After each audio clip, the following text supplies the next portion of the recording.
Presos 2 integrantes do PCC no entorno do DF, mais de 40 mandados de prisão foram cumpridos. Polícia investiga a causa da morte de bebê encontrado boiando no Lago Paranoá.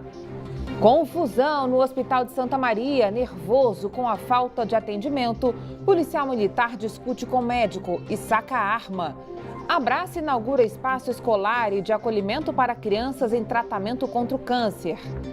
Notícias desta segunda-feira no DF e em torno. Agora, no Band Cidade, segunda edição.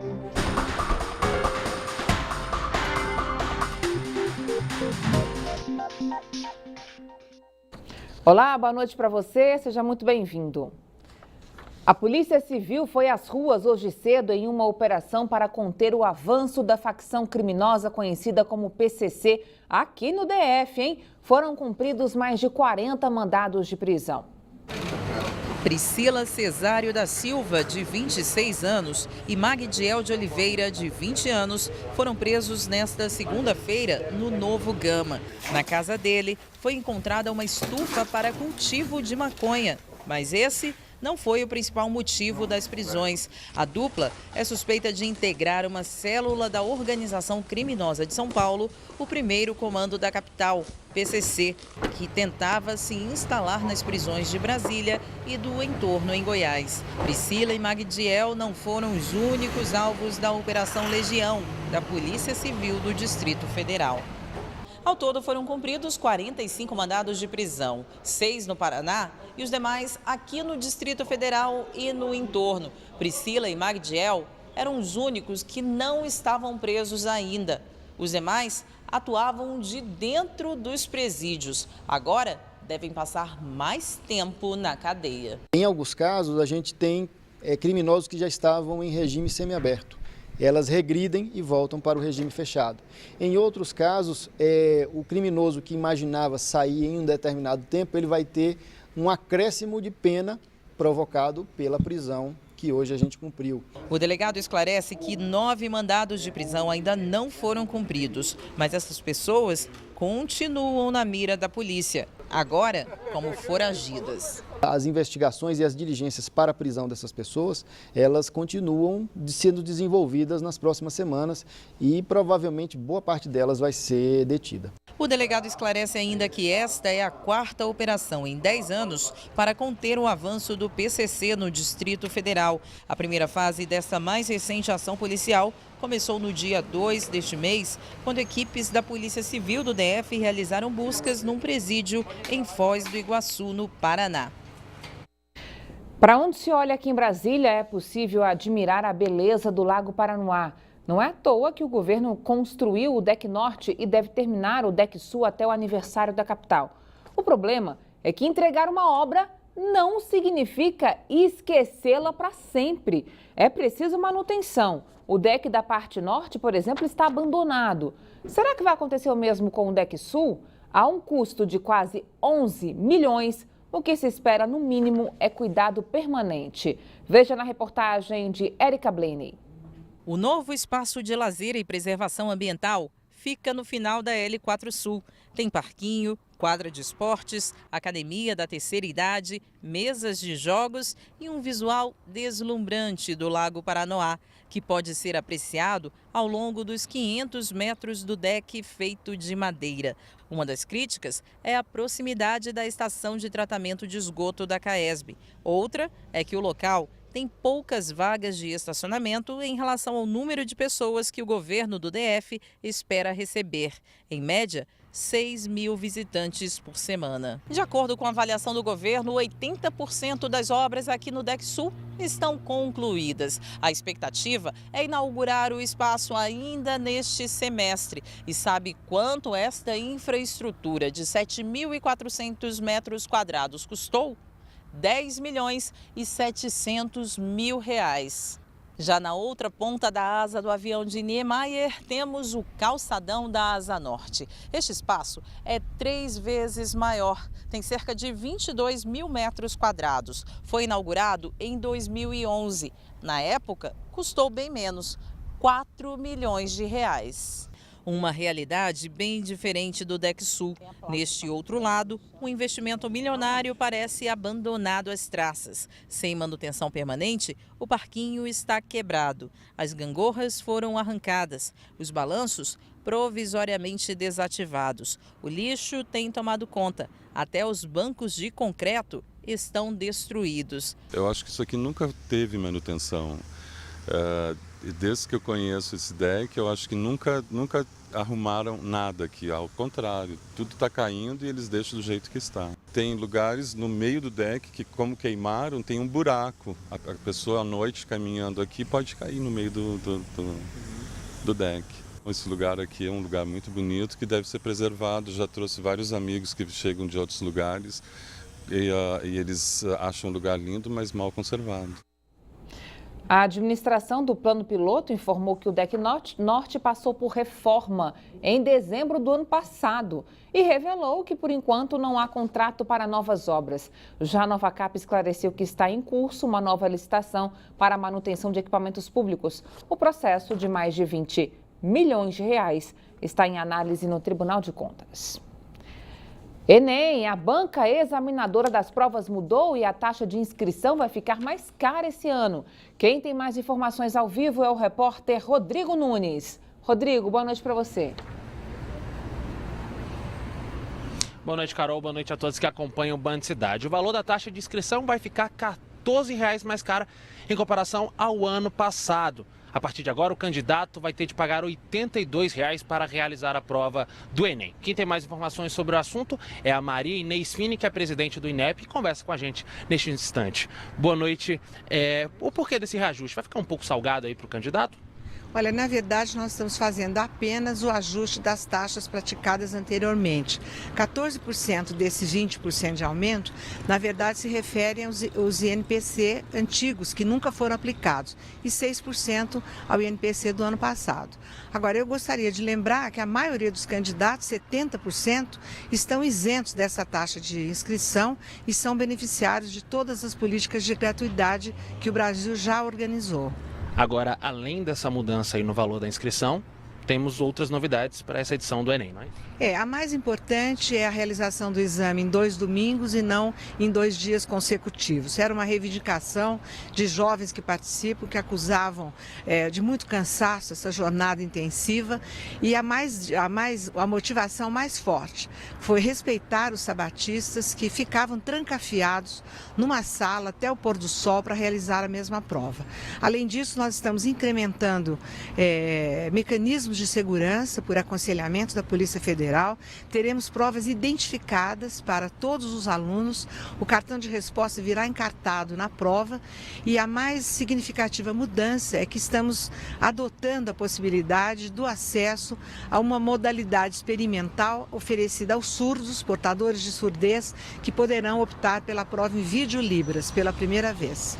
Muito obrigado pelas informações, tenha uma boa noite. Voltamos aos estúdios com você, Carol. Tá bom, obrigada, Rodrigo. Boa noite para você. Agora não falta mais nada para completar o caos na saúde pública. Uma briga entre um médico do Hospital de Santa Maria e um policial à paisana foi parar na delegacia neste domingo. O militar é pai de um paciente internado e se irritou com um profissional de saúde ao saber que a cirurgia do filho havia sido adiada. O vídeo feito por pacientes mostra o momento da briga. Escoltados por seguranças, o médico, que nas imagens aparece de blusa preta, e o policial saem pelos corredores do Hospital Regional de Santa Maria.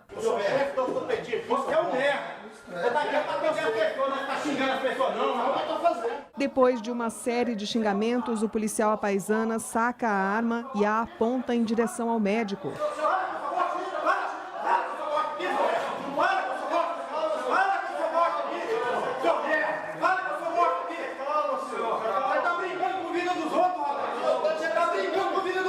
As imagens não mostram, mas a confusão só acabou com a chegada da Polícia Militar. Procurada, a comunicação da corporação informou que a corregedoria vai apurar o caso.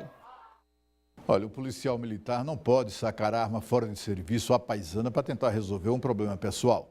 Mas todos somos capazes de compreender a reação dele como pai de família, indignado e até revoltado, desesperado, com tanto desrespeito e até com tanta crueldade. O seu filho estava internado há quase 10 dias, se contorcendo em dores, à espera de um procedimento simples. Era sábado e o médico plantonista cancelou outra vez a cirurgia, alegando emergência. Intrigante na cena gravada por um paciente é o médico vestido esportivamente, tipo casual chique. Parecia mais a caminho de um churrasco do que a caminho do centro cirúrgico para fazer a tal emergência. O desrespeito que fez esse pai perder as estribeiras ocorre diariamente, centenas de vezes, sem que nada seja feito para mostrar a certo tipo de servidor público que, em uma unidade de saúde, o que deve prevalecer é o direito do cidadão de ser atendido com presteza, eficiência e simpatia, e não o direito que muitos acham que têm de ganhar sem trabalhar. A Secretaria de Saúde informou que vai analisar a conduta do médico que se desentendeu com o policial militar. Disse ainda que o paciente, filho do policial, já foi operado e passa bem. Um motorista perdeu o controle do carro e bateu em uma mureta perto da ponte JK. E no domingo, o corpo de um bebê foi encontrado no Lago Paranoá. A polícia ainda investiga as causas da morte. O corpo da criança, de aproximadamente 8 meses, foi encontrado no lago por volta das 5 horas da tarde de domingo. Banhistas acharam o bebê já morto perto da Península dos Ministros. A suspeita é que havia um adulto com a criança.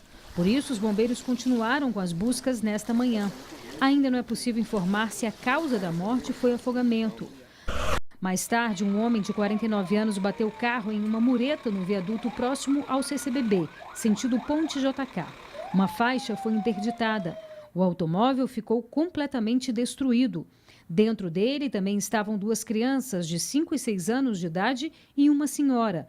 Os 4 passageiros foram encaminhados ao hospital de base com cortes no rosto e escoriações. Ainda não se sabe o que causou o acidente. Agora uma boa notícia, as crianças e adolescentes em tratamento na Abrace contam agora com novos ambientes de acolhimento, como salas de terapia e informática, e também terão acesso à educação continuada. Veja. Brinquedoteca, salas de terapia, informática, artesanato, espaço do adolescente. Todas essas novas áreas foram criadas para atender os jovens assistidos pela Abrace.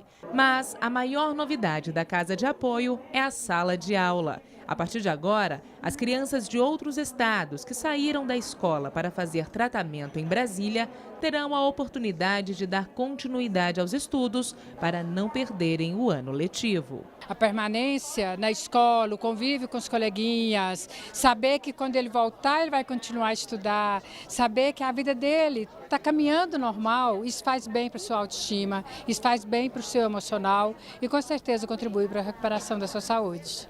A maioria das crianças atendidas vem das regiões Norte e Nordeste. A novidade deixou a Fernanda animada. Ela mora em Anápolis, em Goiás, e acompanha o filho diagnosticado com câncer desde setembro de 2015. No início, quando foi diagnosticado, ele já estava estudando, ele entrou em férias, né?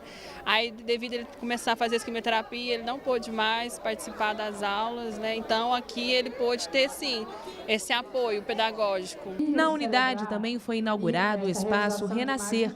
Aqui ficam as crianças transplantadas ou que não podem ter contato com os demais pacientes. São mais 6 quartos com 12 leitos. A previsão é que a Secretaria de Saúde do DF disponibilize professores da rede pública para os trabalhos na Abrace. Nos novos espaços foram investidos mais de R$1 milhão. O valor foi custeado pela iniciativa privada.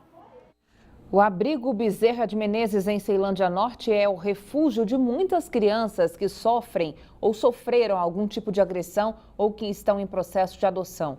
Só que o local, que é mantido por voluntários, vem enfrentando dificuldades e agora precisa de ajuda, olha só. O Lar Bezerra de Menezes fica em Ceilândia Norte e tem capacidade para atender 20 crianças. O abrigo existe há 5 anos e se mantém apenas com a ajuda de doações. A dificuldade no momento é manter o estoque de leite em pó.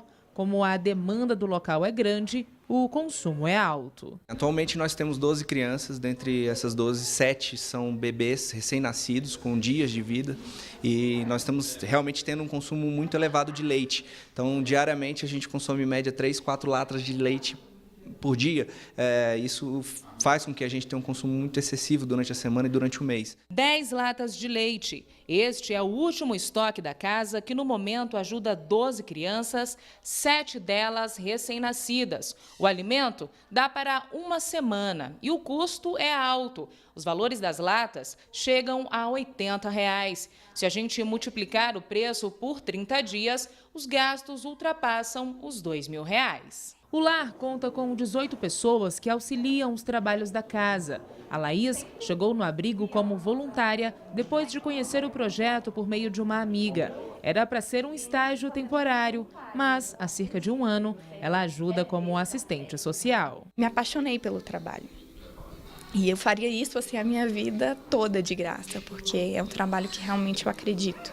É um trabalho que vale muito a pena. Quando você consegue ter êxito em atender tanto o direito da criança, quanto atender alguma necessidade, alguma demanda dessas famílias muito sofridas também, isso é restaurador, assim. As crianças são encaminhadas ao Lar Bezerra de Menezes pela Vara da Infância e Juventude. A maioria é vítima de maus tratos, abandono e violência sexual. Os pequenos ficam no local em média 1 ano, até que o processo judicial seja resolvido. Algumas crianças são reintegradas às famílias, outras acabam sendo adotadas e conhecendo um novo lar. 100% das crianças que chegam ao abrigo, elas têm uma história, possuem uma história de vida muito triste, né? Ou elas vieram para cá por abandono, ou por uma violência, seja física ou sexual, enfim. E elas são encaminhadas para nós através do Conselho Tutelar, a Vara da Infância, e ficam aqui abrigadas até o fim do processo. Ou elas são reintegradas à família, ou elas vão para o Cadastro Nacional de Adoção. Se não fosse, obviamente, a obra dos voluntários de nos ajudar, doar alimentos, comida, tudo, a gente não teria como manter a nossa instituição, que funciona hoje há 5 anos. Para colaborar, basta ligar no telefone 999048603. Não sai daí, Band Cidade volta já.